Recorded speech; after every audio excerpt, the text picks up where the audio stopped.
তোমাদের অনুরোধেই আবারও একটা চিকেনের রেসিপি শেয়ার করলাম।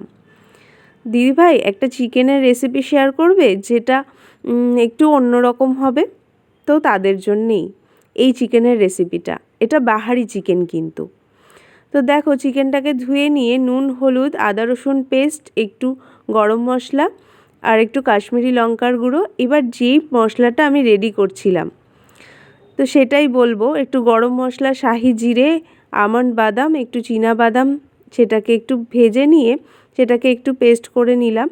নিয়ে তার মধ্যে এবার আমি আবার টক দইটা ফেটিয়ে রেখেছিলাম, ওটাকেই দিয়ে নিলাম। এবার একটু ভালো করে হাতে সাহায্যে ম্যারিনেট করে নেব। ভালো করে ম্যারিনেট করে আমি কিন্তু অনেকক্ষণ একটু রেস্টে রেখে দিয়েছিলাম। তোমরা চাইলে ঝটপটও করতে পারো, আমি কিন্তু প্রায় 1 ঘন্টা রেখে দিয়েছিলাম। তাতে কি হবে বলো তো, মশলাগুলোকে এর মধ্যে ঢুকে যাবে। দেখো অনেকক্ষণ রাখার ফলে এই সুবিধাটাই হয়।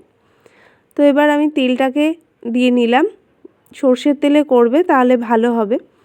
সর্ষের তেল দিয়ে নিলাম। এবার এর মধ্যে একটু 4টে লঙ্কা আর তেজপাতা দিয়ে নিয়েছি। এবার আমি মাংসটাকে দিয়ে নেব, দিয়ে একটু কষাতে দেব ভালো মতো, যাতে ভালো মতন একটুখানি কষে যেতে পারে। তো আমি একটু নাড়াচাড়া করে নিচ্ছি। একটু সময় নিয়ে করো, তাহলে খেতেও ভালো হয়। একটু লো ফ্লেমে নিয়েছিলাম আমি, হাই ফ্লেমে কিন্তু করবে না। তো আমি এটাকে একটুখানি কষিয়ে নিচ্ছি। এর পাশাপাশি আমি আবার একটু পেঁয়াজের বেরেস্তা করে নিয়েছিলাম আর কাঁচা টমেটো নিয়ে পেস্ট করে নিয়েছিলাম। পেঁয়াজের বেরেস্তাটা কিন্তু অবশ্যই ভেজে দেবে। এবার এর মধ্যে আমি ওই পেস্টটাকে দিয়ে নিলাম। দেখো কতটা জল উঠেছে, এটা থেকে কিন্তু জলের প্রয়োজন হবে না।